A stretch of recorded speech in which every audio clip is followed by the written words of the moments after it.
蘇豪嘅 B 單位，一入嚟唔好開燈，俾你感覺下，個廳都夠闊嘅，望翻下晴天。咁呢邊咧，你就望到都一個大廚房，呢啲位先啱用。有張餐台，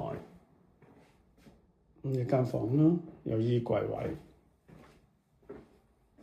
有牆，夠晒闊嘅個衣櫃位，夠深。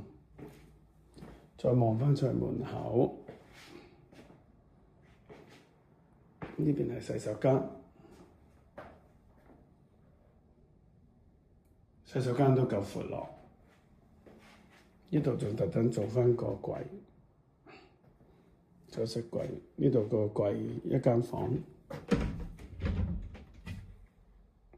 都夠深，OK 喎，啱啱好坐到，跟住上床你就有個 L 窗啦，望住遊艇會。